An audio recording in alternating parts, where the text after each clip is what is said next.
마태복음 5장 10절부터요. 같이 합독하도록 하겠습니다. 마태복음 5장 10절입니다. 시작. 의를 위하여 박해를 받는 자는 복이 있나니 천국이 그들의 것임이라. 나로 말미암아 너희를 욕하고 박해하고 거짓으로 너희를 거슬려 모든 악한 말을 할 때에는 너희에게 복이 있나니 기뻐하고 즐거워하라. 하늘에서 너희의 상이 큼이라. 너희 전에 있던 선지자들도 이와 같이 박해하였느니라. 아멘. 오늘은 의를 인하여 박해받는 성도의 삶이라고 했어요. 박해가 우리가 흔히 생각하는 이제 박해는 그 예수님 믿는 것 때문에 당하는 고난이라고 이해하고 있잖아요. 그래서 이제 흔히 말하는 박해받는 그리스도인, 지금 박해받는 그리스도인들이 어디에 있죠? 북한에 있는 지하교회 성도들, 또 이제 이슬람 국가에서 몰래 신앙생활 하고 있는 성도님들, 옛날에 공산권 국가에서 이렇게 예수님 믿으며 살고 있는 성도들, 중국의 정부가 인정하는 교회는 삼자교회인데 삼자교회 외에 다른 모든 교회는 이적단체로 인정해서 그 박해예요, 공안이. 세계에서 예수님을 우리처럼 자유롭게 믿지 못하는 우리의 형제들이 있어요.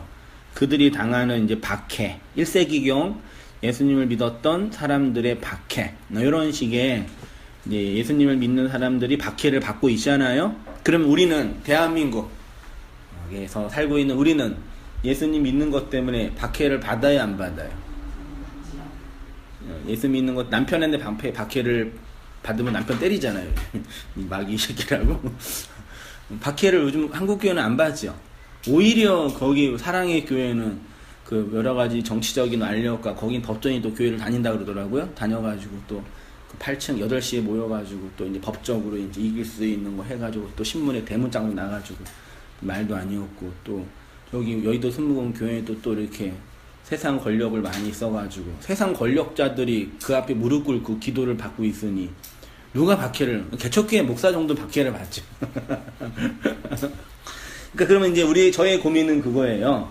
성경의 저자는 누구죠? 하나님이고, 그러면 하나님께서 인간 저자를 통해서 누구한테 성경을 보내주신 거예요? 성경의 수신자, 성경의 독자. 성경의 독자는 누구예요? 성경의 독자. 성경을 읽어야 할 사람. 누구예요? 불신자. 기회요, 아니에요? 성경은 불신자가 읽을 수 있어요, 없어요? 없어요. 하나님 불신자 준책이 아니라 오직 성도에게만. 성도가 독자예요. 성경의 독자는. 전 철학책을 많이 좋아하는데 철학책이 잘 안 팔려요. 요즘에 이렇게 재미있고 감각적인 책들만 팔리지 막 고전 같은 거 안 팔리거든요. 그런 고전을 읽을 수 있는 사람은 그런 고전에 대한 관심과 어떤 사모함이 있는 사람이 읽을 수 있잖아요. 일반적으로 이렇게 그런 거 별로 관심이 없는 사람은 그런 책 못 읽잖아요. 맞죠? 그리고 성경은 오직 누구에게만 준 책이에요? 성도에게만요. 불신자들은 못 읽어요, 이거요. 그러니까 그들은 이해 못 해요. 이해하면 안 돼요. 이해하면 안 돼요. 비밀로 준 책이에요. 이해 못 하도록. 그래서 비밀로, 비사로, 파라볼레, 비유로 이렇게 딱 감겨져 있어요. 그래서 세상 사람이 성경을 읽을 때 뭘로 읽어요? 세상 사람들이 성경을 읽을 때 역사책, 맞아요. 근데 역사도 안 맞죠? 성경의 고고학적 역사가 안 맞아요. 그래서 이거 가짜다. 또는 어떤 책으로 읽어요? 소설, 판타지. 소설로 읽죠. 그러니까 단군신화처럼 그렇게 이해하죠. 또 요 정도까지도 괜찮아. 좀 더 나은 사람들이 있어요. 성경을. 세상 사람들은 도덕, 윤리, 요즘에 또 성공 법칙. 예수님처럼 성공하라. 책 제목이 있다니까요. 예수님처럼 성공하라. 예수님 성공하신 분이에요? 이렇게 이런 식으로 이렇게 읽는 사람들이죠. 성경을 이렇게 읽는 사람은 다 불신자예요. 개런티 할게요. 성경을 이렇게 읽으면 그 사람이 성경에 있는 예수를 못 본 사람들이거든요. 불신자예요. 성경 윤리책으로, 도덕책으로, 판타지나 소설로, 역사책으로, 성경 법칙으로. 성경에 성경 법칙이 있는 것처럼 보이죠? 이렇게 하는 자는 복이 있나니. 윤리 도덕도 있고. 이렇게 읽으면 돼요, 안 돼요? 기독교 2000년의 역사 속에 99%는 다 이렇게 읽었어요. 1%, 그냥 3% 정도. 소금은 3%니까. 3% 정도만 여기 안에 있는 내용을, 그럼 무슨 책을 읽어야 돼요? 역사나 판타지나 도덕, 윤리, 성공 법칙이 아니라. 생명책. 네? 생명책은 조금 이렇게, 좀 틀린 말은 아니지만 좀 멀리 있는 어떤 책을 읽어야 돼요? 한마디로. 그럼 언약이라는 게 언약이 뭐예요? 약속. 누구의 약속? 하나님이 누구에게? 나에게 준 약속. 이거 얼마나 소중해요. 그렇잖아요. 보물지도지. 근데 보물지도가 아니니까 성경을 아주 우습게 보는 거예요, 사람들이. 요즘 이런 얘기 죄송하지만 요즘 누가 성경에 대해 관심이 있어요? 암송해요. 암송도 하는데 왜 하냐면 암송하면 머리가 좋아진대. 애들이 성경 암송하면요 똑똑해진대요. 그래서 암송을 시켜요. 그렇게 해서 암송하지 언약으로 못 봐요. 그렇죠? 그럼 이제 성경에 독주하는 성도인데 그러면 이 역사 속에 있는 모든 그리스도인들을 향해서 주신 책인데 그러면 핍박받는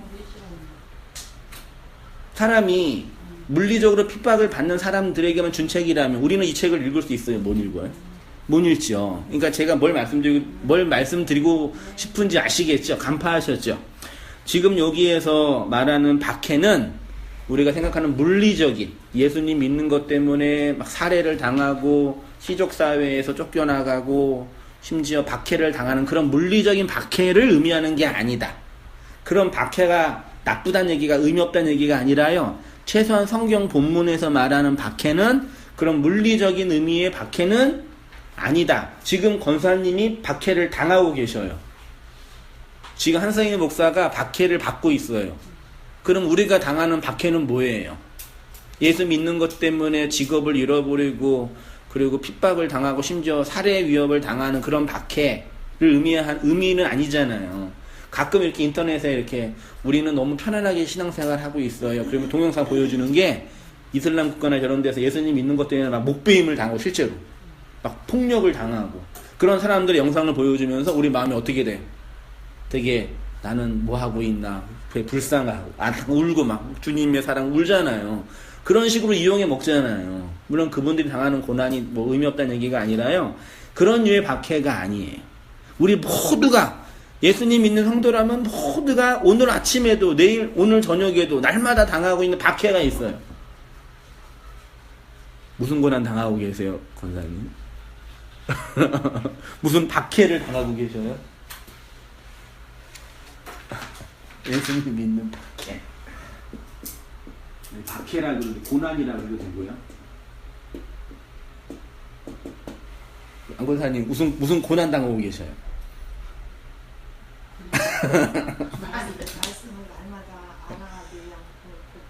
말씀을 알아가는 게 고통이세요? 계속 알아가려고 하니까 모르는 걸 깨닫게 막. 그러니까 모르는 걸 알아가는 게 고통이세요, 권사님께? 그렇죠. 고통으로 오면서 또 기쁨으로 오면서 이렇죠. 과정이 있지. 그래요. 그런 이유, 이제 제가 이제 다 설명드렸어요. 일단 이제 예수님이 분명히 이렇게 말씀하세요. 박해를 받는 성도가 복받았다. 박해를 받는 성도가 복받았습니다. 10절을 직역하면 복되도다 의로 인해서 박해를 받는 자들이여 있지요. 영어 성경이나 한글 성경은 의를 위하여로 번역을 했는데 이 헤네카라는 전치사가 무엇을 위하여도 되지만 내용상 문맥상 무엇 때문에 혹은 무엇을 인하여 라고 해석하는 게 더 타당하다고 여겨져요. 왜냐하면 우리가 의를 위하여 라고 하면 우리가 의를 위해서 헌신하고 노력하는 주체적인 의미가 돼. 의가 있지요.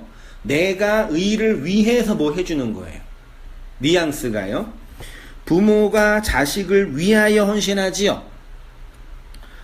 학생이 미래를 위해서 공부하지요. 우리가 의를 위해서 핍박을 받는 것이 아니기 때문입니다. 우리가 의를 위해서 무엇인가 하기 이전에 줄쳐보세요. 의가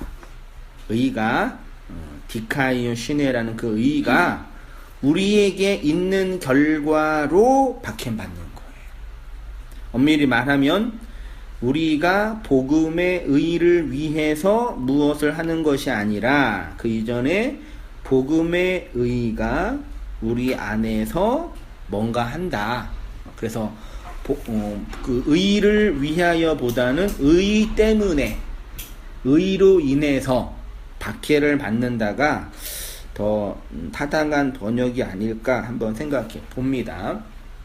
복음의 진리를 깨닫는 데 있어서 이러한 내용은 매우 중요합니다. 여전히 많은 사람들은 예수님을 믿는 것과 예수님을 위해서 일하는 것을 따로 생각하죠. 믿었으니까 이제 뭐 하자. 그쵸? 믿었으니까 헌신하자. 천국은 갔으니까 상급 받자. 그 진짜 교만이에요. 천국은 들어갔으니 이제 상급 많이 받자. 더 큰 집에 살자. 꽃갈모자 쓰자. 개털모자 쓰면 안 된다. 이런 식으로 지금도 이렇게 지금도 하시나 그 구집사님이 무당같이 생기셨던데. 네. 하자. 지금도 해요. 그래서 목사 잘 섬기고 전도 많이 해야지 천국에 가서 큰 집에 살 수 있다고. 그런 뻥이나 거짓말, 그런 사기나 치고. 그걸 듣고 아멘하고 또 하면 얼마나 전도 열심히 또 하시겠어요. 얼마나 또 헌금하시고. 그 간증들이나. 그러니까요. 그거 완전 무당이에요. 그러니까 믿는 것과 행하는 것을 따로 분리하지 마세요. 따로 분리하지 마세요. 믿는 것이 행하는 거다. 그러면 돼요. 행함이 있는 믿음이 그런 것이겠죠. 우리는 자꾸 분리해서 너무 믿는 거를 되게 하등한 것으로 생각해요. 믿기만 하면 뭐하냐. 알기만 하면 뭐하냐. 행해야지. 머리만 커지지. 제자훈련 실컷 받으면 뭐하냐. 성경 공부 많이 하면 뭐하냐. 이렇게 아는 것과 믿는 것, 행하는 것과 되는 것 이렇게 분리해놔요. 이걸 참 하나로 종합해 봤으면 좋겠어요. 그래서 제가 아는 것과 믿는 것, 행하는 것과 되는 것을 이렇게 한번 이렇게 어떻게 하나로 종합할 수 있을까? 이게 저희 이제 고민이에요. 예수님이 우리를 위해서 십자가를 지셨으니까 이제 우리도 예수님을 위해서 노력해야 합니다. 이런 식의 설교는 복음의 진리를 오해하고 곡해하게 합니다. 그렇게 믿는 예수가 우상이에요. 예수가 우리를 위해 존재하시고 우리는 예수를 인하여 존재한다. 예수님이 내려올게요. 충분히 있습니다. 줄친데 있죠. 예수가 우리를 섬기는 것이 아니라 예수님이 우리를 섬기는 것을 알아가고 깨달아가고 누리는 것이 복입니다. 그래야 진정한 안식을 할 수 있지 않겠습니까? 그러니까 우리가 예수님을 섬기는 것이 아니라 예수님이 우리를 섬겨주고 계셔요. 그거 아셔야 돼요. 뭘로요? 말씀으로. 예, 그 진리로 성령으로 우리에게 오신다니까요. 우리가 예수님에서 다 봉양하고 공양하는 게 아니라 예수님의 나를 위해 섬기고 있는. 근데 우리의 삶을 보면 예수님의 섬김을 받고 있는 것 같지 않을 때가 있잖아요. 거기에서 이제 괴리감을 느끼는 거죠. 그러면 이제 저한테 질문하시겠죠. 그러면 하나님의 일이란 뭡니까? 요한복음 6장 28절 아주 중요한 구절 중에 하나죠. 같이 한번 읽어보시겠습니다. 시작. 그들이 묻되 우리가 어떻게 하여야 하나님의 일을 하오리까? 예수께서 대답하시되 하나님께서 보내신 이를 믿는 것이 하나님의 일이라 하시니. 분명히 예수님께서 하나님의, 지금 이건 유대인들이 물론 빌립이 물어봤겠지만 그 당시에 종교인들이 생각했던 하나님의 일은 그런 외적인 물리적인 도덕적인, 금욕적인 그런 일이었죠. 그래서 금식기도 하고 자기가 금식한 것에 대한 대가로 돈 가지고 가난한 사람들을 이렇게 구제하고 혹은 종교적인 어떤 율법을 행하고 이런 것이 하나님의 일이라고 했는데 얼마나 파격적인 말씀이세요. 그런 거 하나님 일 아니야. 니네 하고 있는 거 있잖아. 그거 아무것도 아니야. 그거 아무것도 아니야. 하나님이 그런 거 아니라니까 얼마나 황당해요. 그러니까요. 그 하시는 말씀이 하나님께서 보내신 일을 믿는 것이 하나님의 일이다. 하나님이 행하시는 그 일을 알아들이는 것이 하나님의 일입니다. 이 세상의 어떤 피조물이 하나님을 하나님으로 알아들이고 있습니까? 오직 그리스도의 십자가의 은혜로 구속을 받은 성도만 그 하나님의 일을 알고 있고 하나님의 일을 알아들이고 있습니다. 그것이 하나님께 영광을 돌리는 삶입니다. 마태복음 16장 21절 같이 한번 읽어보시겠습니다. 시작. 이때로부터 예수 그리스도께서 자기가 예루살렘에 올라가 장로들과 대제사장들과 서기관들에게 많은 고난을 받고 죽임을 당하고 제3일에 살아나야 할 것을 제자들에게 비로소 나타내시니 베드로가 예수를 붙들고 항변하여 이르되 주여 그리 마옵소서 이 일이 결코 주께 미치지 아니하리이다. 예수께서 돌이키시며 베드로에게 이르시되 사탄아 내 뒤로 물러가라. 너는 나를 넘어지게 하는 자로다. 내가 하나님의 일을 생각하지 아니하고 도리어 사람의 일을 생각하는도다 하시고 이에 예수께서 제자들에게 이르시되 누구든지 나를 따라오려거든 자기를 부인하고 자기 십자가를 지고 나를 따를 것이니라. 여기 분명히 지금 말씀하셨죠. 하나님의 일과 사람의 일이 있어요. 그렇죠? 베드로가 생각했던 하나님의 일, 예수님이 지금 비난하는 사람의 일은 뭐예요? 한마디로 이 본문에서 보면 예수님께서 십자가 진다고 하니까 베드로가 말렸잖아요. 그러면 예수님이 생각하는 사람의 일은 뭐예요? 예수님이 십자가에서 죽지 못하도록 막는 것. 그게 사람의 일이겠죠. 그럼 우리 입장으로 생각하면 사람들에게 있어서 그리스도의 십자가가 어떤 의미로 다가오냐 이게요. 여전히 많은 사람들은 예수님이 십자가에서 지신 사건이 어떤 의미인지 그거를 모르고 있다라는 얘기죠.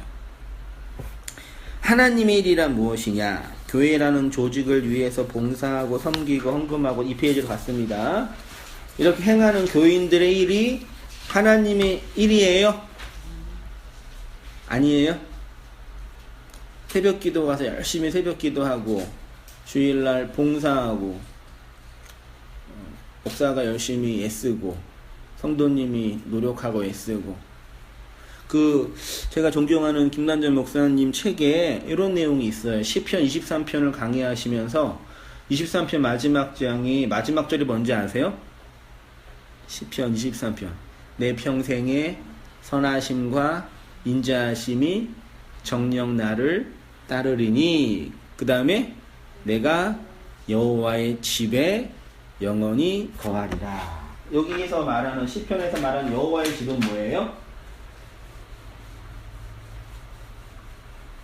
내가 여호와의 집에 영원히 거하리로다. 우리 사랑하는 성도님들 여호와의 집에 영원히 거하셔야 돼요.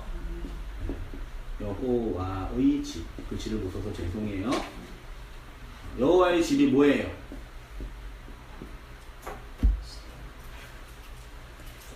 성경을 읽으면 반드시 해석을 하셔야 돼요. 그냥 냅다 듣고 암기하시면 안 돼요. 그게 뭔지 해석을 해야 돼요. 해석이 그래서 중요해요. 여호와의 집이 뭐예요? 뭐가? 네? 천국. 또? 네? 안식. 우리 못하기는 성도님도 이제 기본적으로 이제 또 기본적으로 이제 평화. 제가 기대한 답이 안 나와서 기본적으로 이제 교회 다니는 성도님이 생각하는 여호와의 집에 영원히 거한다 그랬잖아요. 그 여호와의 집에 딱 생각할 기본적으로 교회 다니는 일반 성도들 여호와의 집 뭘로 해석해? 교회로 해석해요. 맞죠? 그러니까 지금 뭐가 맞다, 뭐가 틀리다 말하는 게 아니에요. 논의를 하는 거예요. 그래서 속지 마세요, 절대. 교회잖아요. 이 교회 하면 딱 생각하는 게 뭐예요? 건물. 네, 건물 교회예요. 온땅교회는 어디에 있어요? 온땅교회 파주 모임이 어디 있어요? 여기가 파주 온땅교회예요. 그 온땅교회를 안 써야 되는 여기는 우리 허집산이 사업처인데. 온땅교회는 어디 있어요? 여기지. 맞네. 어디예요? 여기가 어디가 요거 온땅교회인가? 그러니까 우리는 딱 교회 하면 건물교만 생각하잖아요. 우리 마음이야, 그럼 성전. 네, 그러니까 일반적으로 여호와의 집에 거한다 할 때 이 집을 교회로 해석해요. 근데 교회가 사람이 많아지고 건물이 막 비가 오고 그래가지고 교회 건물이 막 이렇게 안 좋아요. 근데 교회 그 장로님이 너무 마음이 아픈 거예요. 뭐 교회 비가 새고 막 그러니까. 그래서 교회는 가난하고 시골 교회니까. 그래서 장로님이 서울에 와서 그 병원에 가가지고 내 눈을 좀 팔겠다 그러는 거야. 왜 그러냐 그러니까 이 눈을 팔아서 우리 예배당 건물 하나님의 집인 교회를 예쁘게 지켰다고. 되게 감동이 오세요? 성도님 뭐 하세요 도대체요? 네? 감동이 오시냐고요. 그러면서 성도가 교회를 사랑하는 그 마음이 중요하다 그러셨어요. 진리의 말씀이 있는 곳이 집입니다. 그러니까 그거는 오버하시는 거예요. 나는 그런 거 못하겠네. 아니, 그러니까 딱 그런 얘기 들으시잖아요. 그 장로님은 뛰어난 그리스도인, 나는 되게 이기적인 나쁜 그리스도, 이렇게 딱 나누어지잖아요. 그 장로님이 오버하시는 거예요. 물론 예배를 드리는데 막 물 새고 막 예배 드릴 곳도 없으면 불편하지요. 그래서 돈 내서 모아서 건물 짓는 게 좋아요. 그게 나쁘다는 얘기가 아니라요. 근데 이거를 내가 이렇게 건물을 하면 이게 하나님의 집이다, 내가 하나님을 이랬다라는 생각이 위험하다는 얘기예요. 만약에 그분 진심이에요. 눈을 팔아서 그 돈으로 건물을 짓겠다는 그 마음은 진심이에요. 그래서 실제로 그런 마음 때문에 그 병원 원장님이 감동받아서 교회 헌금해가지고 건물을 줬대요. 얼마나 감동적인 스토리예요.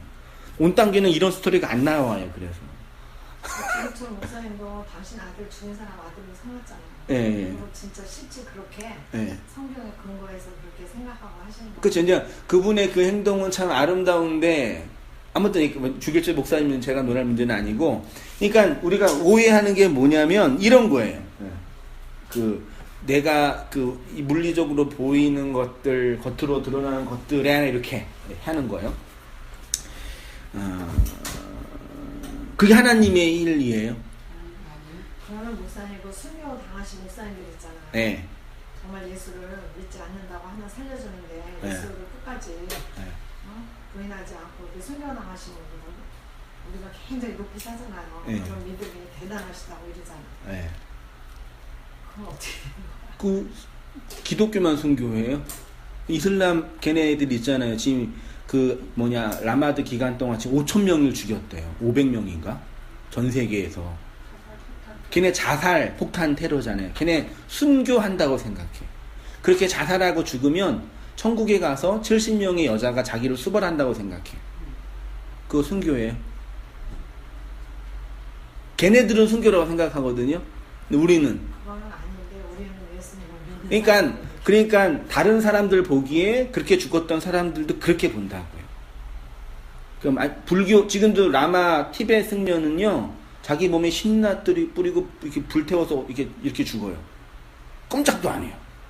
대단한 거예요. 그거 순교예요? 그걸 이제 개죽음이라 그런 거잖아요. 그 순간에는 주님을 부인하더라도 네. 나와서 더 전하는 게. 그러니까 근데 부인하고 안 부인하고의 문제가 아니에요. 그거는 우리가 주님을 부인한다고 주님이 부인돼요? 그건 아니잖아요.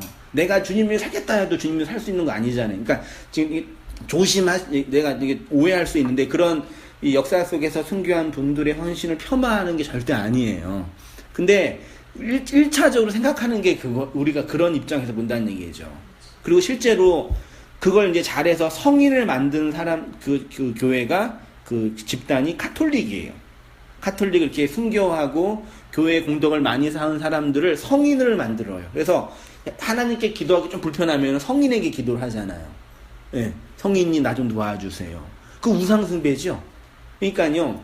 그러니까 그 순교자들의 그런 순교회가 자기 안에 있는 진리 안에서 흘러나오는 자발적인 어떤 내용에서의 그런 거라면 오케이. 예, 그렇죠. 그리고 만약에 그 순교해서 돌아가셨어요. 천국에 가가지고 주님 내가 주님에서 순교했습니다. 나 예쁘죠. 그럴 수 있나요? 아닌 거죠. 예, 그 순교가 진실이라 그래도 저 구석에서 나 주님 못 믿어요. 나 힘들어요 주님. 그러다가 너무 마음 아파서 주님 부인했어요. 만약 그분이 진짜 예수님 믿고 천국에 갔어요. 천국에 가서 너 그때 나 부인했더라? 너 죽었어. 그러실까요? 아닐 거 아니에요. 그런 개념은요. 그 잘 이렇게 이해하셔야 돼요.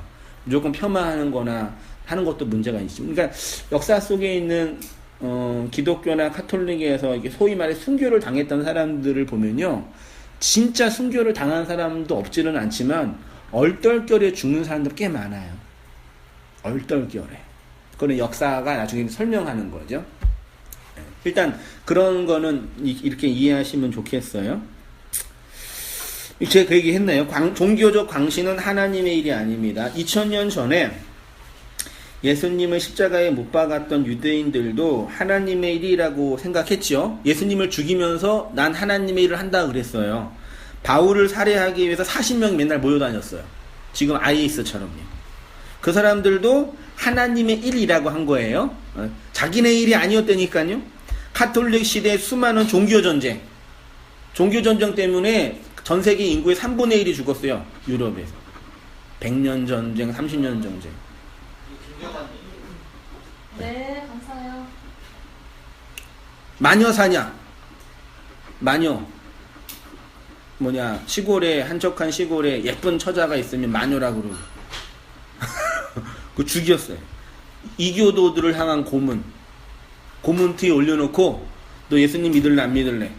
안 믿으면은 고문으로 죽여요. 이게 기독교에 500년 전에 1000년 전에 그렇게 했어요. 교회가 무섭지 않아요. 좀 그런 교회 역사를 보면 끔찍해요. 정말 예수님 믿는 거 맞는 거지. 그러니까 우리가 예수님 믿는다고 하는데 다 자기 욕망이에요. 예수님을 잘 믿고 있는 나, 신앙생활 잘하고 있는 나, 이런 건 요거예요. 그러니까 세상에서 제일 무서운 게 종교적 신념이라니까요. 그 절대로 종교의 신념 가지고 이게 막 이렇게 비난하거나 이렇게 하지 마세요. 네? 그러니까 진리를 흘려주고 건네주는 차원에서의 섬김이 필요한 거지. 너 그것도 못 들었고 너는 정죄받고 넌 지옥 가. 그렇게 막 하지 마세요. 이렇게 진리를 건네주는 차원에서의 섬김이 필요한 거지. 태풍이에요? 아니, 아는 척해봐. 아 지금 몸 나아졌어요? 앓고 나더니 뭐 엄청 더 따라. 귀여워졌어요? 이뻐해주니까. 21세기에도 그렇게 종교적 광기에 사로잡혀 하나님의 일이라고 사람들을 죽이는 광신자들이 여전히 있습니다.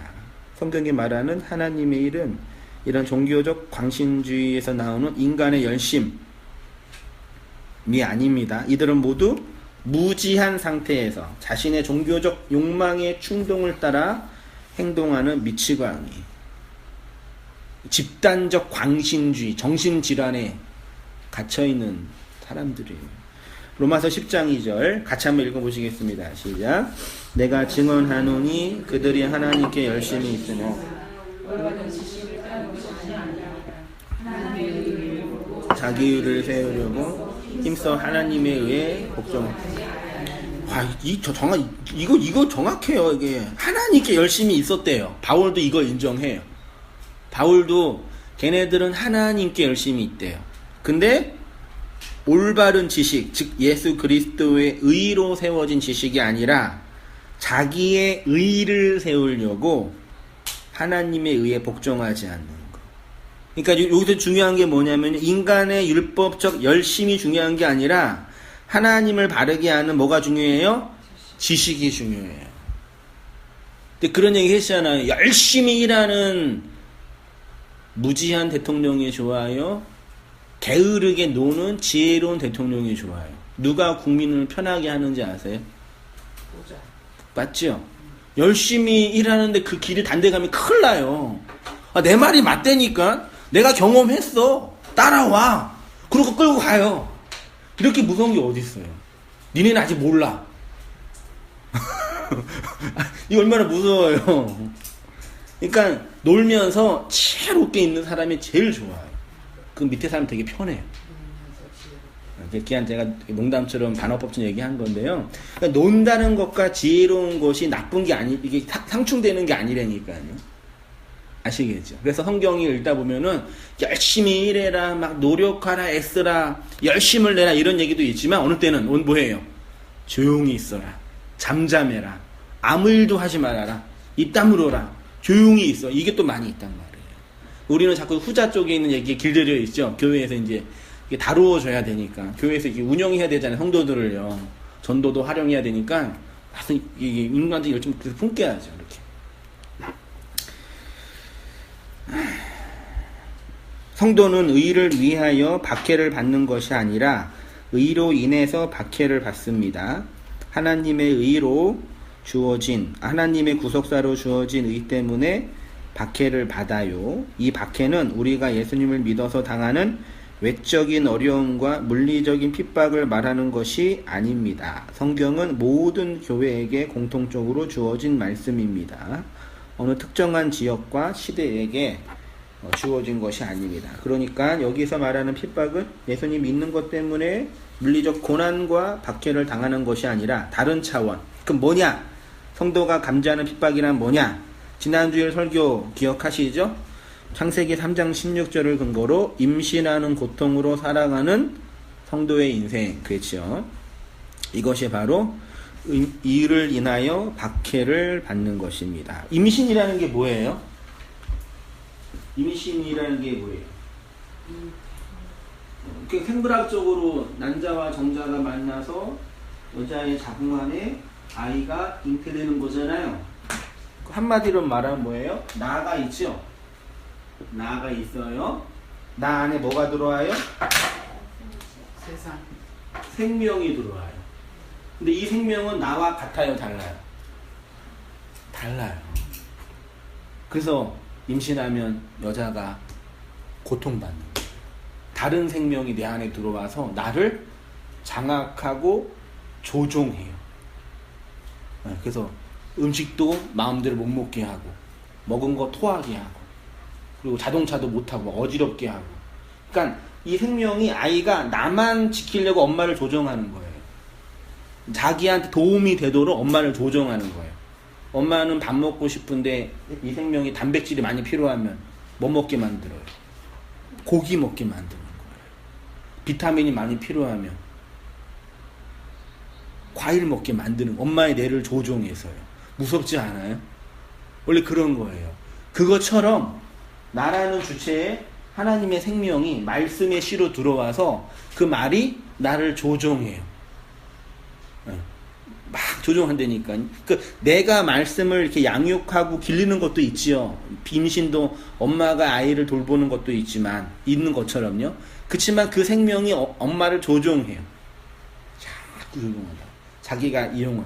그렇게 진리가 우리를 이렇게 장악해 간. 그때 내가 갖고 있었던 율법적 선악 구조의 틀이 이렇게 있었잖아요. 선악과 먹었잖아요. 우리는 다. 근데 이제 거기 안에 하나님의 생명이 들어와서 율법을 하나 부시는 거, 이렇게 확장해 가는 거예요. 얼마나 아파요. 맞잖아요. 이게 성도가 경험하는 핍박이에요.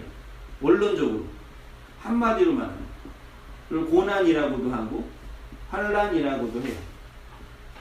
그래서 환난이나 공고나 핍박이나 적신이나 기근이나 칼이라 무엇이 우리를 우리 주 예수 그리스도 안에 하나님의 사랑에서 끊을 수 있으랴.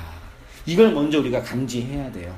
다른 거, 예수님 믿는 것 때문에 당하는, 솔직히 우리가 예수님 믿는 것 때문에 당하는 게 뭐가 얼마나 있어요. 사람은요, 자기가 좋아하는 걸 해요. 싫어하는 거 못 한다니까요. 맞죠? 좋아하는 걸 하게 돼 있어요. 좋아하는 것을 보고 원하는 것을 듣고 좋아하는 것을 먹지 싫어하는 거 못 한다니까요. 맞지 않아요? 우리가 하나님의 말씀 신앙생활 하는 것도 내가 좋아서 하는 거예요. 그거 인정해야죠.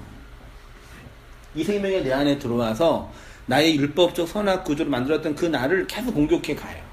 그래서 말씀 들으면 아픈 게 뭐 기분 나쁘거나 이런 게 아니라요. 나라는 존재가 발각되어지고 내가 죄인인 게 폭로당하고. 아니 그런 고백을 누가 해요 세상에서. 어떤 정신병자가 해요. 성도만 하는 거라니까요. 그거 이게 핍박이에요. 다른 게 핍박이 아니라요. 볼게요. 이것이 바로 의를 인하여 박해를 받는 자입니다. 의는 곧 예수님이고요. 예수님이 십자가에서 죽고 부활하여 영으로 우리에게 다시 오신 사건이 하나님의 일입니다. 이 사건으로 인간의 율법적 선악구조가 깨트려지고 인간의 의가 예수의 의로 공격당하게 됩니다. 그때 성도가 겪게 되는 걸 핍박. 그래서 마태복음 5장에 나는 너희에게 이른 너희 원수를 사랑하며 너희를 핍박하는 자를 위하여 기도하라. 그러므로 내가 너희에게 선지자들과 지혜 있는 자들과 서기관들을 보내매 저희가 그 중에서 더러는 죽이고 핍박하고 십자가에 못 박고 그 중에 더러는 너희 회당에서 채찍질하고 이 동네에서 저 동네로 구박하리라. 쭉 있어요. 율법의 동네에서 당하는 핍박이 있죠. 예수님의 복음을 전하는 동네에서 핍박을 받게 된다고 하잖아요. 십자가에 못 박고 회당에서 채찍질을 하고 동네에서 핍박한다고 해요. 십자가, 회당, 채찍질, 동네, 이게 다 뭐 상징한다고요? 율법의 선악구조. 네. 나무에 달려 죽이는 율법의 저주가 십자가지요. 네. 회당에서는 뭘 가르쳤어요? 율법을요. 채찍도 율법이 우리 옆에 주는 고통. 그래서 하나님께서도 이스라엘 백성을 향해서 너희의 그 옆구리에 채찍이 된다. 그런 말씀을 하시잖아요. 복음서에서 말하는 동네는 뭐예요? 보이세요? 예루살렘. 복음서에서 말하는 동네는 다 예루살렘이에요. 이 동네 저 동네 할 때 예루살렘 꼭대기에 뭐가 있었어요? 성전에서 뭐 했어요? 동물의 피를 뿌렸어요. 그렇죠? 그러면 그 동네에서 핍박을 받는다는 얘기는 뭐예요? 율법의 세상에서 율법을 공격하는 진리가 떨어지니까 그 동네에서 핍박을 받는 거예요. 밑에 각주를 보시면 마태복음 4장 5절에 이에 마귀가 예수를 거룩한 성, 이게 폴리스예요. 근데 그때 이들이 말했던 성은 예루살렘 성뿐이 없어요. 그 성전 꼭대기에 율법의 꼭대기에 세웠던 거예요. 마태복음 5장 14절 너희는 세상의 빛이라. 산 위의 동네. 산 위의 동네가 뭐예요? 그림 그릴게요. 산이 이렇게 있죠? 산 위에 뭐가 있어요? 동네. 예루살렘 산 위에 뭐가 있어요? 성전. 이게 언약 십자가니까요. 모든 사람이 다 보는 거예요. 우리 남산 여기서 보이나요? 여기 안 보이나요? 서울에서 남산 보이죠? 서울의 산 하면 뭐예요? 남산. 그쵸? 저 산 봐. 그럼 뭐예요? 남산. 이렇게 있잖아요. 이 당시에 산, 동네 하면 뭐예요? 예루살렘 산, 동네. 뭐 있어요? 성전. 멀리서 보면 이게 새처럼 보였대요. 그래서 공중에 나는 새. 율법. 그리고 성막도 새 가죽으로 덮었잖아요. 그러니까 다 이걸 상징해요. 근데 그 동네를 뭘로 바뀐대요? 빛으로. 율법이 뭔지를 설명하는 것, 드러나게 하는 거예요. 누가? 너희가. 뭘? 복을 받은 너희가. 하늘의 복을 받은 너희가 율법의 선악구조. 너희가 선악과 먹으면 죄인인 걸 폭로하는 거예요. 자꾸 사람들은 율법 안에 자기를 감추는 거죠. 내가 이거 하고 저거 하고 뭐 하고 노력하고 있어서 감추는 거죠. 근데 그걸 드러나게 하는 거예요. 그거예요. 그러면 이제 여기서 이제 끔찍한 일이 하나 벌어지죠. 볼게요. 3페이지로 갈게요. 선악과 먹고 율법의 선악구조 아래서 자기의 일을 양식으로 먹으며 자기를 정당화하기 위한 방식으로 살아가는 모든 아담들의 삶을 율법 아래 종노릇하며 살아가는 삶이에요. 이들은 자신이 원하는 것이 무엇인지 모르면서 욕망의 충동에 끌려다니는 구천을 떠도는 귀신과 같은 삶을 살게 돼요. 율법의 선악구조 아래서 아직 예수 그리스도의 의의를 받지 못하여 살아가는 모든 사람들이 바로 이러한 절망과 비참과 저주의 상태에 놓여 있습니다. 이렇게 율법의 선악구조 아래서 욕망의 충동에 끌려 살아가는 자에게 예수 그리스도의 의가 떨어지면 이제 그의 마음과 인생 속에서 무서운 영적 전쟁이 경험되지요. 임신할 때 여자가 당하는 고통이 있지요. 그 누구만 알아요? 자기만 알지요. 저는 경험 안 해서 모르는데 남편도 알아요, 몰라요? 남편도 모르고 아무도 몰라요. 나만 알아요. 어저께 밤에 잠 못 잤는데 아기 때문에 잠 못 잤는데 나만 알죠. 성도가 경험하는 고난, 환난, 핍박, 박해.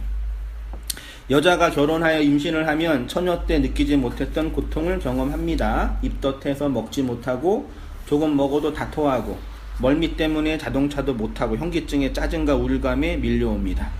임신하지 않는 다른 여자들은 그냥 자신의 생활을 즐겁게 살아가는데 임신한 여자는 아무도 모르는 자신만의 외로운 고통을 겪게 됩니다. 마치 저주받는 것처럼.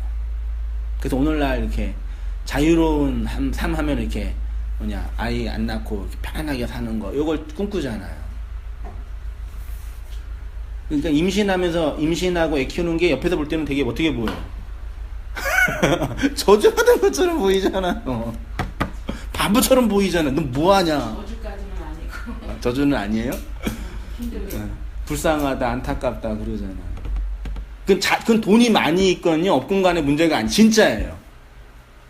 그건 돈의 문제나 그 여유의 문제 이전에 진짜 그 존재의 문제라니까요. 이 의를 인하여 받게 받는다는 말이 바로 이것입니다. 율법의 선악구조 아래서 내가 나의 주인으로 여기며 즐겁게 살고 있었는데 어느 날 갑자기 나와 상의하지도 않고 예수가 진리의 말로 임하여 나를 장악해가는 것을 감지하죠. 그 예수의 의가 나의 율법의 선악구조를 공격하고 파괴하는 것을 경험합니다. 그 경험의 내용을 성도의 고난. 여러분 이런 예화를 좀 들어서 죄송해요. 기분 나쁠 수 있고 좀 이게 정당한 완벽한 예화는 아닌데 그냥 설명을 위해서 차용만 할게요. 다 맞는 거 아니에요. 영화 에일리언이라는 게 있어요. 혹시 보셨어요? 영화 에일리언 보셨어요? 우리 안 보셨죠? 청년들 볼 때 이게 영화 그게 뭐냐면 외계 생명이 인간의 몸 안에 들어와서 인간의 몸을 숙주로 삼고 인간을 죽이고 나오는 거예요. 그게 에이리언이거든요. 그러니까 인간이 이렇게 있어요. 나가 이렇게 있는데 외계인이 씨를 건네요. 씨. 그 외계인 씨를 건네주면 나한테 자라다가 튀어나와요. 나를 죽이고. 그리고 얘는 큰 이제 성숙한 외계인이 되고요. 그러니까 이 몸을 빌어서 나오는 거예요. 그래서 얘를 빌어서 근데 이게 임신과 똑같은 거잖아요. 다른 씨가 들어와서 엄마를 장악해가지고 엄마를 죽이고 나오는 거잖아요. 엄마 몸 잘라지는 거니까 거의. 임신의 고통이 어마어마하잖아요. 근데 다만 물리적으로 안 죽는 거잖아요. 똑같다니까요. 그러니까 하나님이 말하자면 우리를 그 하나님의 진리와 생명으로 제가 그것만 보셨구나. 아유 놀래라. 아가야 나가요. 외계인 얘기하면 진짜 태풍이가. 태풍아 나가요. 묶어놔야 된다니까. 그러니까 돌아다니면서 아무거나 주워 먹으니까 병도 나는 거야. 가져야 되겠다. 아니 나가라 그러면 안 나와 할 거예요. 저도 따가야 되겠다. 아이고 놀래라. 아이고 놀래. 여기 강아지 싫어하세요? 여기 다 싫어하시는 분들이네. 아니 근데 캠핑 들어왔어 또. 그러니까 이렇게 생각하세요. 하나님이 진리를 나를 사용해서 내 인생을 장악하고 죽이고 생명으로 잉태하는 거예요. 그게 우리가 사용되는 거예요. 죄송해요. 그렇게 우리가 하나님의 말씀에 의해 사용되어지는 그 숙주가 되는 거예요. 그리고 그 생명이 내한테 나갈 때 나는 없어지고 그 생명이 나로 살아나는 거죠. 그게 핍박이에요. 그걸 우리가 경험할 때 고난으로 감지하죠. 그걸 핍박이라고 번역을 한 거예요. 그거를. 이게 가장 큰 성도가 경험하는 핍박이고, 다른 외적인 거는 욕구에 의해서 산출되는 환경과 분위기에 따라 결정되는 거죠. 그분들의 육적인 생명의 종교를 무시하는 게 아니라 원론은 그거예요. 이제 뭔지 아시겠죠? 이거를 알고 예수님 믿으신 거예요? 이걸 알았을 때는 이제 고통이고 핍박인데 이걸 알지 못했을 때는 네. 그냥 수월하게 예수님 믿고 천국 가고 쉽게 고통이 없었지. 예수님만 고통이 있었고 나는 고통이 없었고 좋으신 쉽게 하나님. 예수님으로 통해서 나는 그냥 거저 먹는 걸로 생각을 했지. 좋으신 하나님. 그게 좋으신 하나님이에요. 그랬는데 이제 그 말씀 안에 들어가서 네. 함께 그러니까 반대로 말하면은 그 매미가 고치로 있잖아요. 고치에서 탈피해서 매미가 되잖아요. 네. 그 고치의 삶을 죽는 거지, 껍데기잖아요. 그 매미로 살면은 이거는 그냥 지나간 과거잖아요. 그러니까 너무 고통, 핍박, 고난으로만 생각하지 마시고 나를 통해 다른 차원의 삶으로 나를 만드신다. 과정. 네, 과정이다. 그렇게 보시고 해석하시면 돼요. 근데 다만 이제 오늘날 한국 교회나 전 세계 교회가 이런 식의 복음적 진술을 하기보다는 왜곡되게 하니까 거기에서는 충격이 제가 옳은 거죠? 맞죠? 근데 제가 옳은데 워낙 그동안 이상한 거 생각해 보세요. 맨날 2급수 3급수 물만 마시다가 깨끗한 물 마시면은 놀라실 거 아니에요. 그럴 거 아니에요. 그런 것처럼 뭐 제가 깨끗한 물이라는 얘기 아니라 잘못된 곳에 이렇게 적응해 있다가 바른 것이 떨어지니까 이 놀라시는 거예요. 근데 이게 맞아요. 아무리 생각해도요. 맞잖아요. 예. 내가 아무리 틀렸나 그랬다고 나는 왜 이러고 살지 그러는데 아무리 생각해도 이게 맞는 것 같아요. 예, 전 내가 뭐 증명하고 문제 아니라 자꾸 말 비난하고 그러니까 내가 고민을 하는 거예요. 내가 정말 틀렸나? 내가 뭐 잘났다 못났다 인격이 그게 아니라요. 이 복음이 저의 어떤 성품과 인격은 이게 중요한 게 아니잖아요. 고민하는데 아무리 생각해도 이게 아닌 것 같아요. 지구가 태양주위를 도는데 자꾸 태양이 지구주위를 돈다 그러니까 고민이 되는 거예요. 그것도 눈으로 볼 때는 태양이 도는 것처럼 보이기도 하고. 근데 이제 아무리 과학을 연구해도 본문을 보면 지구가 태양을 돌거든요. 근데 자꾸 니 틀렸다. 니 봐라. 지금 태양이 돌지 그러는데 원래는 그게 아니잖아요. 전혀 안 믿었던 사람은 지금 이거를 전혀 이해를 못하는데 우리는 과정, 그래도 들었던 과정, 하나님의 말씀 안에서 그래도 봤던 과정이 있으니까 이게 이해하고 초등학교부터 이렇게 오니까 그러니까 이게 이제 이해가 되는 거죠. 그렇죠. 모르는 사람은 진짜 간단한 거는 모르지. 근데 그게 장단점이 있어요. 맞아. 왜냐면요, 율법의 구조 안에 계셨던 분들이 이런 복음을 들으면요, 두 개로 나누어져요. 거부하든지 받아들이든지. 거부하는 이유가 뭐냐면, 이 진리가 내가 30년 동안 쌓아올린 나의 율법적 구조를 제로로 만들어 버리니까 나를 부정하게 만드는 거잖아요. 그걸 못마땅히 여기는 거예요. 그거는 한승인 목사가 전하는 말이지 진리가 아니야, 이렇게. 실제로 오랫동안 신앙생활 했던 분이 그런데, 신앙생활 오래 안 하신 분들은 훨씬 더 쉬워요. 왜냐면 버릴 게 별로 없으니까. 말하자면 율법적 구조가 없으니까. 그러니까 교회에서 버릴 게 많이 있는 분들은요 잘 안 돼요.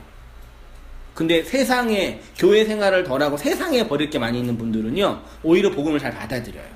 이게 보니까 그러더라고요. 그 신약에 와서는 이방인들이 복음을 그렇죠. 말하자면 그런 거죠. 근데 율법적 구조 안에 있었던 분들이 자기 걸 버리는 그 고통이 어마어마해요. 공동체에 묶여있는 생활에서 탈피하는 게 힘들어서 그렇죠. 근데 그게 공동체가 사랑하고 좋기 때문도 있지만 그게 나기 때문에 내가 해놓은 게 내 판이잖아요. 다 내 왕국이고 내 놀이터고 내 인생이잖아요. 근데 그걸 다 부정한다고 하니까 미치시는 거죠. 그리고 군중심리가 있잖아요. 그것도 있고요. 거기가 다수니까 거기 오는 거거든. 네. 나만 그러면 내가 틀린 거 같아. 그리고 숫자에 밀리는 거야. 예, 그래요. 다양한 그런 이유가 있는데, 원론은 이거예요. 근데 이걸 이제 우리가 알았잖아요. 그러면 그 말씀이 나를 사용해서, 나를 통해서 그 진리로 나를 만들어 가시는구나. 그런데 얘 인생을 살면서 그걸 확인해 가는 거예요. 아이를 임신하고, 아이가 10달 후에 나오면 아이가 자라는 과정을 보잖아요. 그게 이제 나의 모습 속에 있는 거잖아요. 그런 거죠. 마지막 단락에 진리의 생명에 장악당하는 삶이 있지요. 그러면 이제 우리 성도님들이 이렇게 하나님의 말씀에 장악당하여 나의 옛 자아가 죽고 그 진리에 의해서 새로운 진리가 나오는 삶은 뭐냐? 그게 이제 본이 되는 삶이라고 해요. 보세요. 이렇게 하나님의 의로 말미암아 박해를 받은 성도는 인간의 나라가 아니라 하나님의 나라가 되어 갑니다. 지금까지는 인간의 나라로 동그라미 보세요. 나는 자아의 욕망의 충동에 끌려다니는 왕으로 살고 있는 뭐예요? 귀신이라 해서 죄송해요. 귀신이 뭐예요? 귀신이 어디에 살아요? 그 전에 귀신은 어디를 떠돌아다녀요? 구천이 뭔지 아시죠? 옛날에서 하늘을 10단계로 나누었잖아요. 1, 2, 3, 4가 9천. 그 다음에 열이 있죠? 열 가기 전까지, 그래서 9수란 얘기가 나오는 거예요. 여기가 완전히 이렇게까지 마지막 단계거든요. 근데 여기에서 헤매는 거예요. 네. 그게 이제 그 불교나 여타 종교에서 말하는, 그러니까 진리를 다 건네준 거라니까. 하나님 9천을 떠도는데, 여기 9천을 떠도는 게 뭐예요? 귀신. 왜? 원한이 있어서. 그래서 하나님이, 예수님이 우리에게 원한을 풀어주시잖아요. 원한이 풀려야 돼요. 다 풀려야 된다니까, 원한이요. 내가 당하는 삶의 내용, 원한과 고통, 이게 풀려야지 귀신의 9천을 떠도는 귀신에서 하늘로, 열로 완성된 하늘로 올라가요. 그 승천이라 그러잖아요. 맞잖아요. 그 귀신이라는 존재는 뭐냐면 떠돌아다녀요. 그렇죠? 떠돌아다니는 게 귀신이에요. 떠돌아다니다가 누가 기분 나쁘게 그 사람이 끼는 거, 그걸 뭐가 꼈다 그래요? 애기 꼈다 그래요. 그래서 무당 불러서 그 말을 없애야 그러잖아요. 그 귀신 장난이라 그러잖아요. 귀신은 떠돌아다니다니까요. 그러면 예수 믿는 사람은 떠돌아다녀요? 어떻게 살아요? 우리 인간이 어떻게 살아요? 인간이 출생하고 어디를 가죠? 어디로 가요? 출생하고 어디로 가요?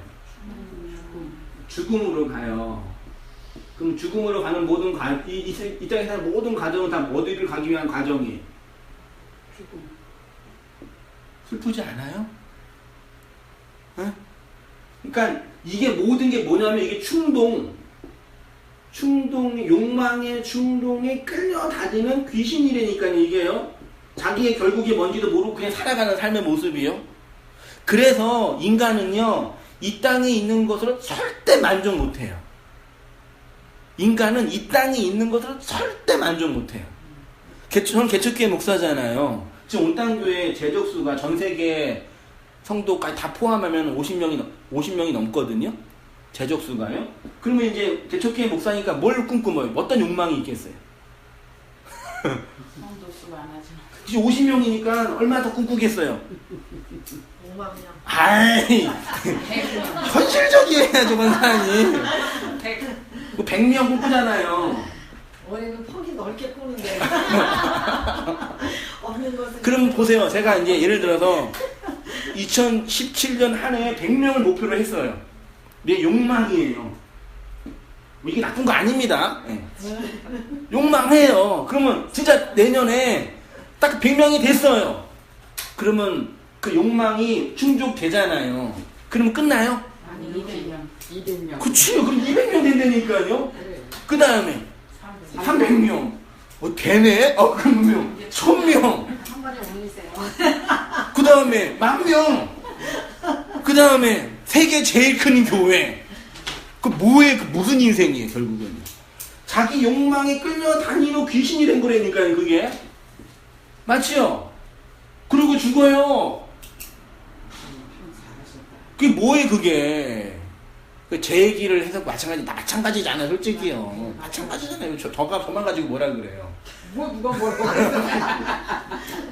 그거라니까요. 그러니까 목회자가, 교회 리더가 50명을 생각하고 100명을 생각하는 건 필요하죠. 우리 결혼했는데 결혼하면 단칸방에 살아도 상관이 없지요.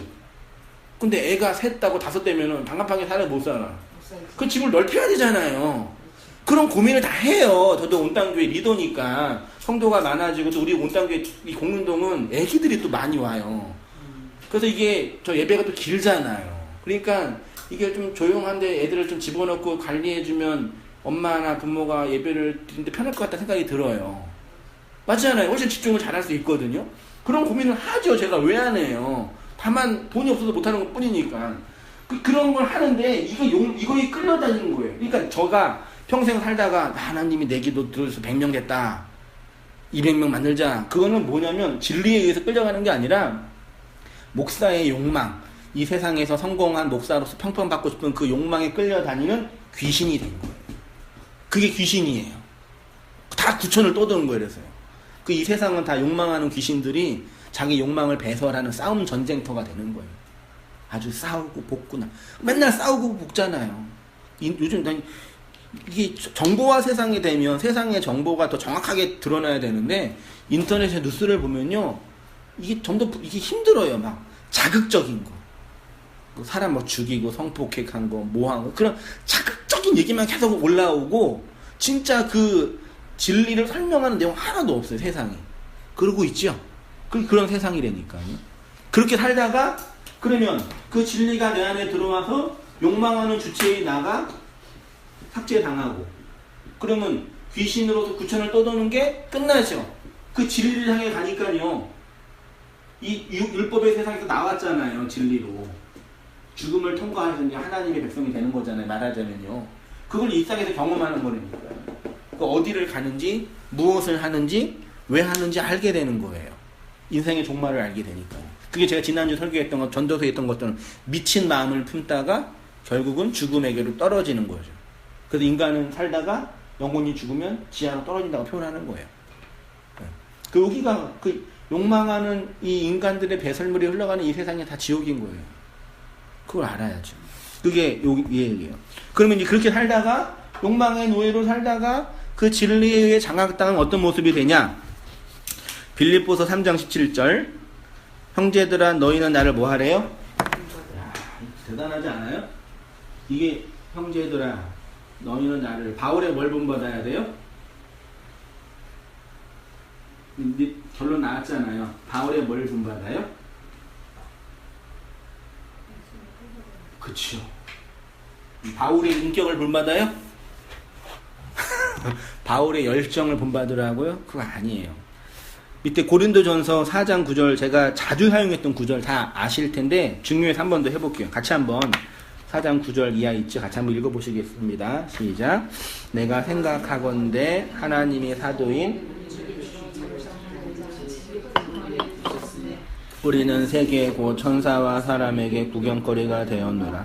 우리는 그리스도 때문에 어리석으나 너희는 그리스도 안에서 지혜롭고 우리는 약하나 너희는 강하고 너희는 존귀하나 우리는 비천하여 바로 이 시간까지 우리가 줄이고 목마르며 헐벗고 메맞으며 정처가 없고 또 수고하여 친히 손으로 일을 하며 모욕을 당한 줄 축복하고 박해를 받은 즉 참고 비방을 받은 즉 권면하니 우리가 지금까지 세상의 더러운 것과 만물의 찌꺼기 같이 되었도다. 내가 너희를 부끄럽게 하려고 이것을 쓰는 것이 아니라 오직 너희를 내 사랑하는 자녀같이 권하려 하는 것이라. 그리스도 안에서 1만 스승이 있으되 아버지는 많지 아니하니 그리스도 예수 안에서 내가 복음으로써 너희를 낳았음이라. 그러므로 내가 너희에게 권하노니 너희는 나를 바울을 본받으래요. 이게 어떤 것, 이게 지금 뭘 본문에서 보면 뭘 본받으래요? 9절에 사도인 우리를 죽이기로 작정된 자같이 끄트머리 두셨던 걸 본받으래요. 세계 곧 천사와 사람들에게 구경거리가 된 걸 본받으래요. 그리스도 때문에 어리석게 된 걸 본받으래요. 줄이고 11절에 줄이고 목마르고 헐벗고 메맞으면 정처가 없고 수고하고 일하고 모욕을 받고 박해를 받는 걸 본받으래요. 만물의 찌꺼기 본받으래요. 요걸 본받는 거예요. 기독교는. 그리고 이게 뭐냐? 복음 때문에 죽도록 고생하는 바울을 본받으라. 물리적으로 그게 아니에요. 물리적으로 가난하고 뭐 그게 아니에요. 뭔지 제가 말씀드렸죠. 이게 고대 시대의 개선 행렬에 있던 이야기를 그대로 설명하는 건데 요 그림만 잘 이해하시면 돼요. 뭘 본받으라는 얘기냐면요. 본받으라. 자, 그럼 바울의 뭘 본받으라. 고대 시대에는요. 죄송해요. 그래요. 이게 개선문이라고 할게요. 개선문이 뭐예요? 이방의 나라에 가서 그 나라 장수가 이방 나라를 복속하고 이방 나라에서 그 나라로 올 때 그 나라 사람들이 뭐 해요? 퍼레이드를 하죠. 아, 잘했습니다. 지금 아일랜드인가 그 유로 4강에 들어가서 그 나라 난리가 났어요. 그 퍼레이드, 우리도 월드컵 할 때 4강 해가지고 퍼레이드 했잖아요. 그 퍼레이드를 하는데 외국 나라 가서 장수가 외국을 정복하고 올 때 뭘 가지고 와요? 전리품 가져오죠. 그 맨 앞에 장수가 있어요. 장군이. 그리고 뒤에 병사가 있겠죠. 그 뒤에 뭐가 있어요? 전리품. 금은계. 그 다음 뒤에 뭐가 있어요? 그 나라에 가보면 뭐가 있어요? 노예가 있단 말이에요. 이 노예를 끌려와요. 그러면 이게 왕이 와서 퍼레이드를 막 하면 와 잘했어요 그러는 거예요. 그러면 이게 바울이 이걸 설명하는 거예요. 요거예요. 그러면 이 장군은 누구예요? 이게 예수님이에요. 그럼 바울은 누구예요? 노예. 여기 바울이에요. 세상에 구경거리가 되고 있네요. 바울이 그리스도의 노예로 끌려가고 있는 바울이 세상의 구경거리, 세상의 끄트머리 이거예요. 그럼 이거를 뭐 받으래요? 본받으라. 본받고 싶으세요? 이거 본받으래요. 그러니까 나는 없는 거야. 우리는 자꾸 왕 되고 싶어 하잖아요. 근데 바울은 요 끝에 있다니까요. 근데 이거를 볼 때 두 분들은 나오네요. 이렇게 두 부류가 나오는 거죠. 첫 번째 부류 바울은 아유 불쌍한 분. 공부 저렇게 하더니 이렇게 미쳤구나. 왜 저러고 살아? 또 한편은 바울을 이렇게 만든 그 예수님을 나도 믿고 싶다 이런 사람이 나와요. 이게 복음이에요. 어차피 복음은 모든 사람한테 통용이 안 돼요. 걱정하지 마세요. 어차피 모든 사람이 다 들을 수 없다니까요. 이 진리에 끌려가는 나를 보면 어떤 사람은 비난해요. 너 왜 그러고 사니? 뭐 하는 거니? 어떤 사람은 당신을 그렇게 만든 그 예수를 나도 믿고 싶어요. 지지난주 했던 것처럼 하나님의 아들을 누가 알아봐요? 하나님의 아들이요. 그러니까 우리가 세상 사람들한테 착하게 살고 좋은 사람 되려고 노력할 필요 없어요. 그 노력 안 하셔도 돼요. 그냥 대한민국 민주 시민으로 사시면 돼요. 그것도 힘들지 솔직히. 진리는 진리를 알고 있는 사람만 알아본다니까요. 맞죠? 그렇게 해서 이렇게 내가 이렇게 그리스도의 노예를 끌려가고 있잖아. 노예를 끌려와야 돼. 나 본받아. 그러는 거예요. 그러면 이 진리에 의해서 이렇게 말씀을 듣는 성도님들이 이 자리에 서는 거죠. 그렇죠? 이 속에서 고난이 있고 아픔이 있고 눈물이 있고 어려움이 있으니까 위로하고 격려하고 우리가 바른 길을 가고 있다고 확신하고 힘을 얻고 세워가는 거예요. 그 나를 본받으라. 복음은 이렇게. 그러니까 예수님 믿고 성공했다고 하는 사람들은요. 성공한 게 나쁜 게 아니라요. 복음이 뭔지 모르는 거예요. 맞죠? 이렇게 이게 이제 바로 바울의 본받은 거예요. 그러면 이게 박해라고도 하고 고난이라고도 하고 그걸 복이라고도 하고 그래서 반드시 의를 인해서 너희가 박해를 받는다. 그렇게 끌려가서 하나님의 백성들이 이 진리 안에서 돌아오고 자기가 이 세상에서 용서받고 용서해주고 풀어주고 다 귀신들이잖아요. 부천을 떠들고 있잖아요. 다 돈이 많이 있던 돈이 없던 간에 있는 인간들 그거 가지고 싸우고 진짜 그 부모 앞에서 그 형제들이 그 뭔 짓거리 그 돈 가지고 싸우고 돈 있으면 힘이 있으니까 싸우고 없는 사람도 없어가지고 또 싸우고 이게 우리 인생들이잖아요. 많이 있으면 좋겠지만 뭐 우리 마음대로 안 되니까 잘 끌려가면 돼요. 이렇게 잘 이렇게 끌려가시기를 축원드립니다. 축원드립니다. 무서워. 네, 여기까지 했습니다. 말씀 다 했고요. 한 줄 느낌 소감 말하고 성경 보니까요. 말씀 마칠게요. 권사님 모처 할까요 그러면요? 끄트머리가 되려고 이제. 끄트머리가 되려고. 끄트머리요? 맨 앞장 쓰려고 그랬었는데 안 돼.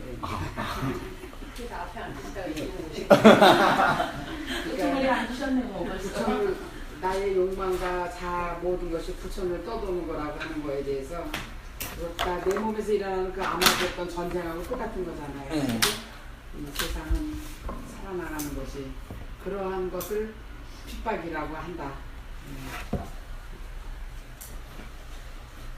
그거예요. 네, 그거였습니다.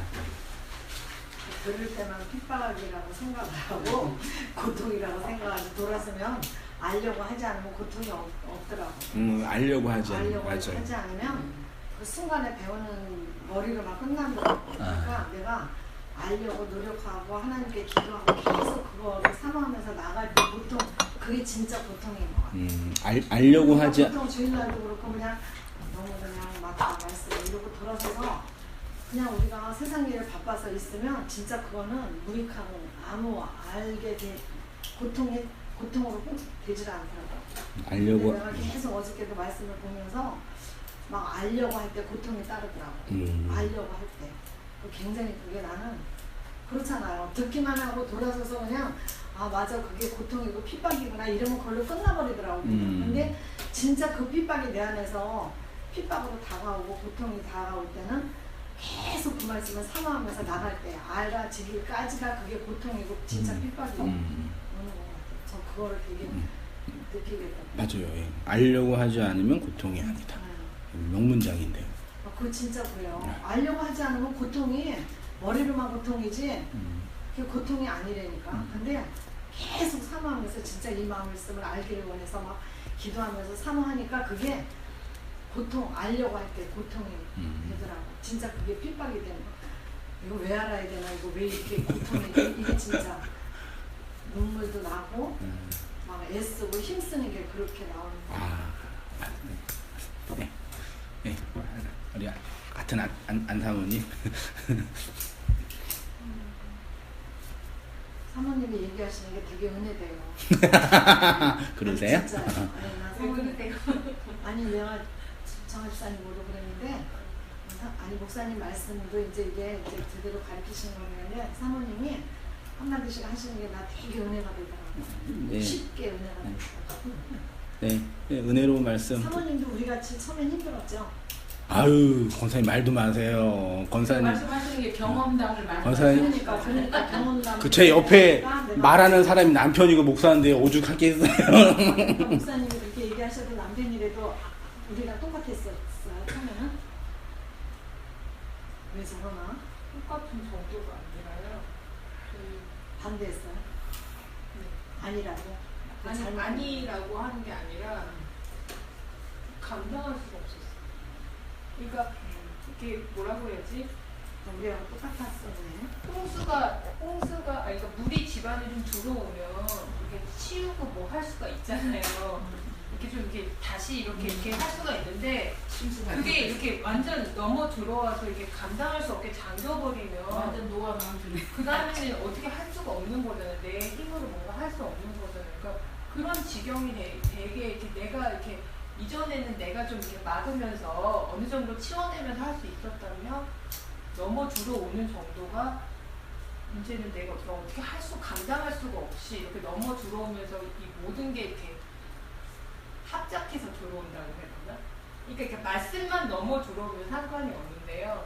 말씀이 들어오면서 인생이 그런 어떤 어려움들이 내가 감당할 수 없는 것들이 같이 이렇게 합해서 이렇게 확 넘어오니까 한꺼번에 그러니까 그게 내가 겪은 거랑 똑같은 거야. 내가 막 몸이 아프고 힘들고 하니까 이런 말씀들이 막 오는 게 막 버겁고 힘들었던 거 이게 같은 그렇게 이해가 안 되니까. 너무 힘들었어요. 너무 힘들었고 근데 그런 속에서 이것도 하나님이 허락하신 거다라는 거를 인정하는 게 되게 힘들었어요. 그러고 나서 인정하면서 나를 보기 시작하니까 내가 최고의 자리에서 그 욕망하는 것들을 쫓아서 살고 있었던 자아가 있었구나 그러니까 그게 이전에도 사실은 알고는 있었지만 그런 것들을 죽이고 예수님을 그 사형리에 있던 그 왕자 위에 예수님이 앉아야 된다. 그리고 나는 그 왕자 밑으로 내려왔다. 나는 그렇게 알고 있었거든요. 근데 하나님께서 이 진리를 이렇게 건네주시면서 그 인생의 여러 가지 것들을 합작해서 이렇게 홍수가 넘어 들어와서 그 앞에서 이렇게 앉아서 하고 있는 나를 보니까 욥이 하고 있는 말하고 똑같은 말을 하고 있는 나를 보게 되는 거죠. 그래서 아 그렇구나. 내가 결국 하나님께 기대했던 게 무엇이었는가 질문을 이제 하게 되는 거예요. 나 스스로에게. 그러니까 누구한테도 그 얘기를 이렇게 꺼내 놓을 수도 없어요. 창피해서. 다른 사람들이 나를 보고 누가 예수를 믿을 수 있겠느냐. 그런 걸 생각할 여유도 없더라고요. 너무 힘이 드니까. 그래서 그렇게 했었는데 하나님이 그러고서 박해를 받는다는 게, 고난을 받는다는 게 이렇게 정말 임신하고 비슷한 것 같아요. 남들은 알 수 없고 나만 경험하는 건데, 그리고 그렇지만 그 일이 내 안에서 하나님이 또 행하시는 일이기 때문에 결국 또 그 아기를 보면 너무 신통방통하잖아요. 어떻게 내가 이런 아기를 낳아서 그렇다고 또 걔를 또 내가 이렇게 의도한 대로 만들어갈 수도 없는 거잖아요. 참 하나님이 행하시는 일이구나라는 생각을 할 수밖에 없는 거고, 저는 그러니까 항상 그렇게 생각했어요. 이렇게 되면 누가 예수를 믿을 수 있을 것인가? 누가 예수를 믿을 것인가? 누가 이 복음을 찾아서 온 땅교회에 나올 것인가? 그렇죠. 후자가 더 중요했죠. 네. 우리는 교회로서 생존하기 어려운 교회다. 저는 거기 결론을 내렸어요. 딱 도장을 찍고 그렇게 딱 생각을 하고, 아 예수 하나님은 목회를 하시는 같은 입장이니까 그렇게 생각이 듭니다. 예수님을 믿을 사람이 정말 없구나. 이런 하나님이라면 하나님을 믿을 사람이 있을까? 과연 있을까? 그래서 보통 다 신앙생활 하는 사람들이 거의 다 뭐 어디를 기독교를 믿든 어디 다 종교심이거든. 그 종교심이 없어지면은 불안하거든. 뭔가를 우리는 붙잡고 있어야 되는데, 근데 네. 다들 그런 근데 종교심으로. 나는 힘들다고 생각하면서도 다른 사람 돌아볼 시간이 없더라니까. 이게 뭐야 도대체. 이거 내가 하나님과의 그렇지. 관계가, 내가 갈 길이 내가 진짜 지금 1대1의 관계가 중요하다. 이게 막 다급해지더라고. 근데 옛날에는 이제 집에서 막 울면서 기도할 때, 물론 나의 처지도 있어서 그랬겠지만, 내가 옛날에 울을 때는 하나님을 위해서 내가 많이 울었다고 생각을 했어. 그전에는 이제 하나님을 더 알기를 이렇게 했는데, 지금은 이 말씀이 잘 깨달아지지 않는 고통의 눈물로 이제 눈물이 막 그거만 생각하면 집에서 진짜 누가 진짜 뭐 때린 것 같지만 막 진짜 폭발하는 거야, 울음이. 그게 막 답답하니까 그렇게 눈물이 바뀌는 눈물로 좀 울기는 하더라고. 빨리 안 알아지는 게 난 답답한 거야, 제일. 또 이런 것도 있지. 그동안 내가 해왔던 거 그게 다 잘못됐다는데 그럼 이제 어떻게 해야 되는 겁니까? 알게 해주세요. 이런 간절함이 많이 있어요. 참 그렇게 봉사를 많이 하고 이랬는데도 왜 그런 생각은 안 돼? 그러니까 내가 그걸 하면서도 이건 아닌데, 이것만 해갖고 이게 하나님 앞에 기뻐하는 게 아닌데, 이건 아닌데, 나는 뭔지 누가 가르쳐주지 않아도 맨날 그 소리를 해서 그런지 그렇게 봉사를 많이 하고 했는데도 그거 때문에 지금 그런 마음은 안 들더라고. 나 그 맨날 뭐가 항상 의심이 간 거야, 마음에. 그래서 그런 생각이 있었나 봐. 그게 막 아깝거나 내가 봉사했던 게 너무 억울하고 이런 건 없어, 하나도. 그게 아무 생각이 안 나. 만일에 그거에 연연해 있으면 지금 여기 와서 못 붙어 있을 거야. 그게 그리워서. 진짜 너무 즐겁게 신앙생활 했다고 생각했거든. 진짜 나는. 진짜 남대문에서는 여기 와서는 그렇지, 남대문에서는 진짜 우리 너무너무 신앙생활을 내가 최고 뜨겁게 했다고, 내가 제일 열정적으로 했다고 그렇게 생각을 했다니까. 막 그 성가대 하면서 어저께 그 뭐 저녁 때 사진을 이렇게 들여다보는데 막 조용기 목사님 앞에서 사진 찍으면 우리는 최고를 알잖아. 그 사진이 막 수십 장이 나오는 거야. 우리 옛날에는 그게 막 내가 최고를 하나님 앞에 이랬거든. 근데 내가 그 쳐다보면서 참 진짜 옛날을 생각하게 되면서 어처구니가 없더라고. 네, 그러셨군요. 다 했어요? 네.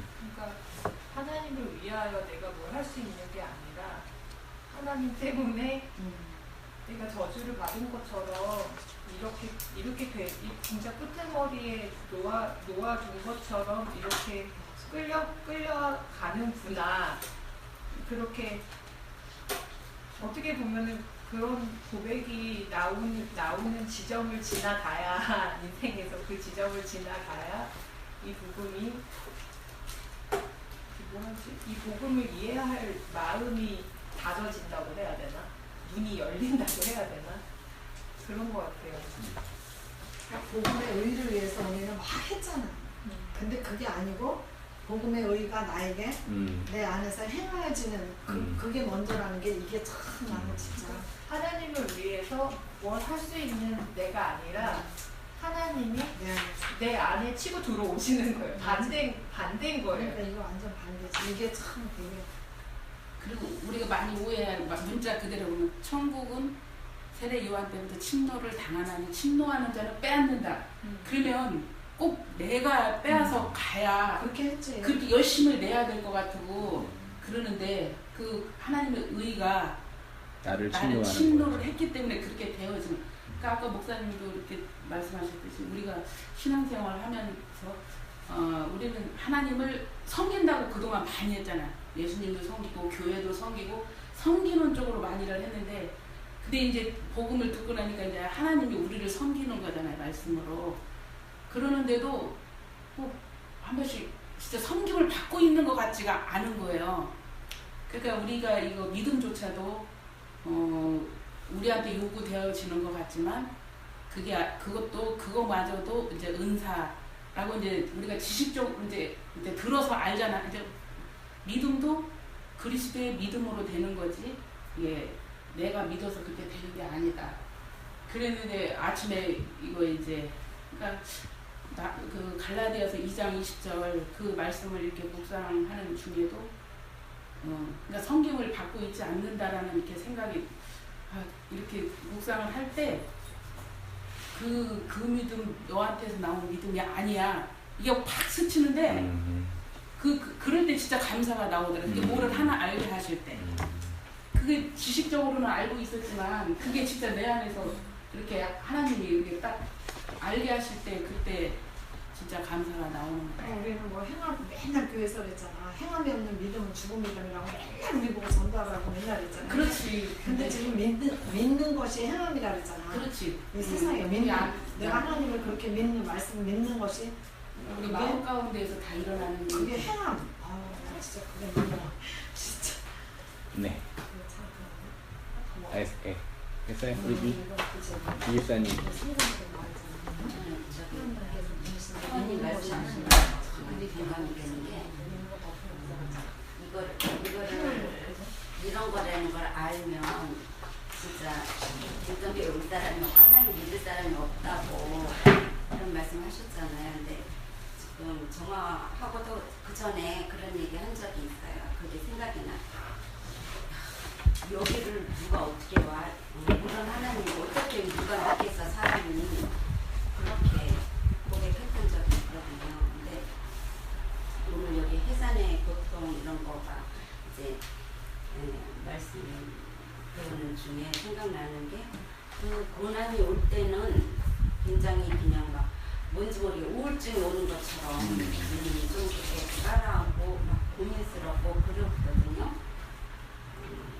그런데 이제 그 단계에서 이제 그러니까 정복당할 때 말씀으로 이제 한 단계가 올라갈 때는 그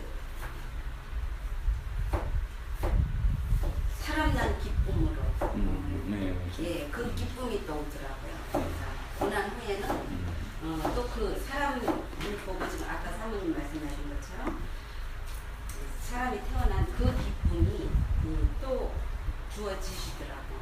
그래서 이렇게 한 걸음 가게 하시는 것 같아요. 이렇게 힘든 건 누가 예수 믿으면 네, 근데 하나님이 하시니까 우리 친구 사모가 이렇게 말씀 이렇게 굉장히 많이 왔는데 이러더라고. 그러니까 천국에 갈 사람이 너도 안 돼 이러는데 내가 되게 기분이 나빴어 그때. 너만 가냐? 그래서 너만 가냐?